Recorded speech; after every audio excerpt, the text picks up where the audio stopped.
Halo semua, perkenalkan saya Salsa Bilanro Aulia dari kelompok 59 KKN Tematik Fakultas Teknik Universitas Mula Warman. Nah, teman-teman, di sini saya akan membuat video cara membuat mikroorganisme lokal atau yang sering disebut dengan MOL dari nasi bekas. Mungkin beberapa teman-teman belum tahu nih, apa sih itu mikroorganisme lokal? Jadi, mikroorganisme lokal adalah sekumpulan mikroorganisme yang biasanya diternakkan. Sekumpulan mikroorganisme ini bermanfaat sebagai starter dalam penguraian dan fermentasi bahan organik. Nah, teman-teman, selanjutnya manfaat dari mikroorganisme lokal. Yang pertama, mikroorganisme lokal bermanfaat dalam memperbaiki sifat fisik, kimia, dan biologi tanah. Nah, yang kedua, mikroorganisme lokal bermanfaat untuk dekomposer atau biang kompos untuk pembuatan kompos. Yang ketiga, mikroorganisme lokal dapat digunakan untuk menyehatkan tanaman, meningkatkan produksi, dan menjaga kestabilan produksi.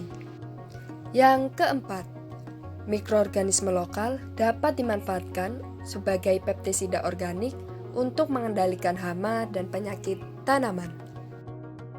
Nah, teman-teman, yang terakhir, mikroorganisme lokal juga mengandung hormon tumbuh seperti giberelin, sitokinin, dan auksin yang berfungsi sebagai zat perangsang tumbuh tanaman.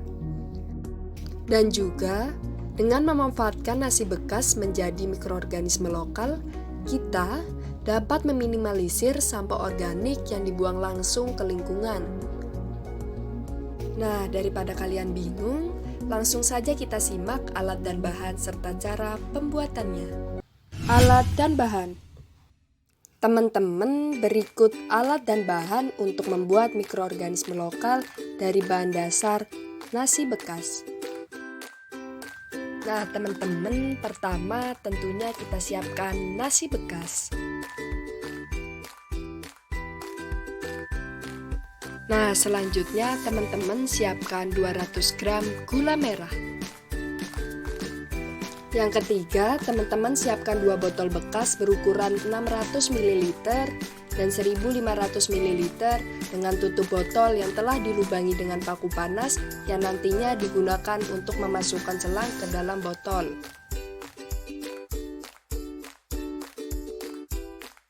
Yang keempat, siapkan air sumur.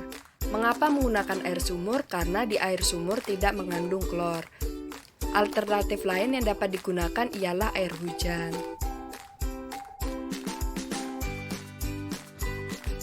Nah, teman-teman, yang kelima, siapkan wadah tertutup. Selanjutnya, siapkan selang kecil secukupnya. Ketujuh, siapkan selotip kertas. Yang kedelapan, siapkan baskom. Selanjutnya, siapkan pisau atau alat penumbuk untuk menghaluskan gula merah.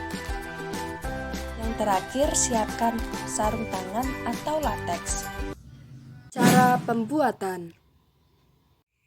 Langkah pertama, bulat-bulatkan nasi bekas.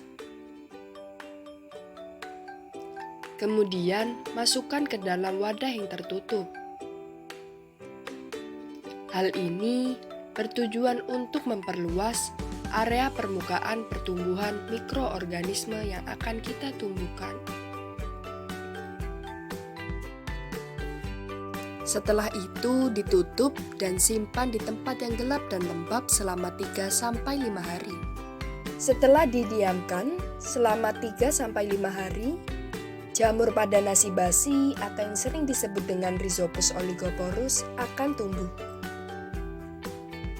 Rhizopus oligoporus merupakan kapang dari filum Zygomycota yang banyak ditemui di tanah, buah, dan sayur. Jamur ini juga dapat memerfermentasi substrat lain, memproduksi enzim, dan mengolah limbah. Nah, teman-teman, tahap selanjutnya ialah haluskan gula merah menggunakan alat penumbuk atau dapat juga dirajang menggunakan pisau.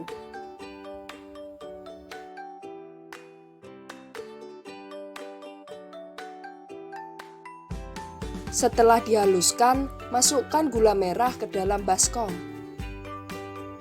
Gunakan baskom yang sesuai dengan ukurannya.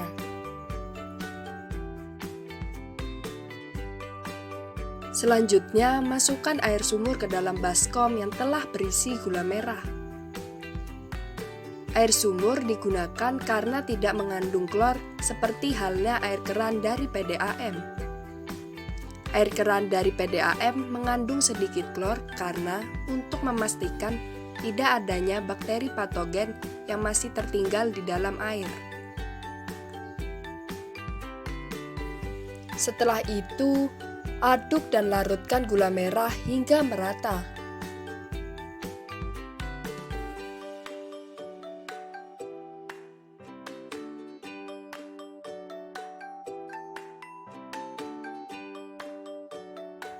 Langkah selanjutnya, masukkan nasi bekas yang telah ditumbui jamur ke dalam larutan gula merah.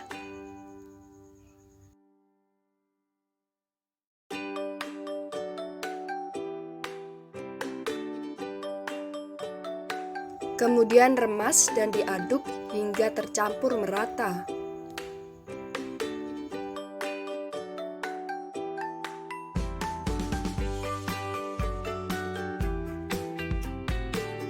Nah, teman-teman, selanjutnya kita masukkan ke dalam botol yang berukuran 1500 ml larutan yang telah kita campurkan tadi.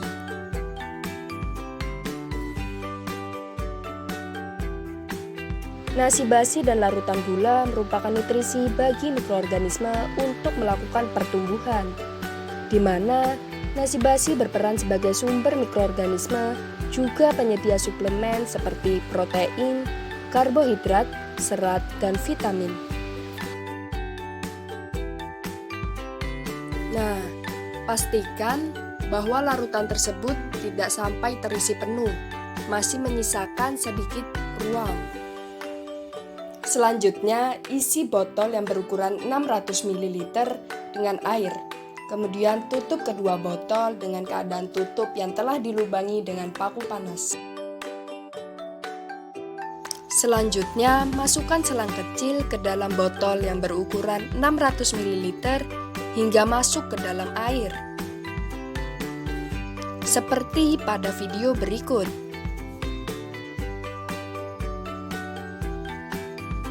Kemudian masukkan sisi selang lain ke dalam botol yang berukuran 1500 ml. Selang kecil tidak sampai menyentuh air. Selang kecil hanya sampai pada pertengahan ruang kosong yang telah kita siapkan pada botol yang berukuran 1500. Ingat, pada botol yang berukuran 1500 ml yang telah diisi dengan larutan yang kita buat tadi, selang kecil tidak sampai menyentuh air. Kemudian berikan selotip bekas pada tutup botol agar tutup botol dapat tertutup dengan rapat.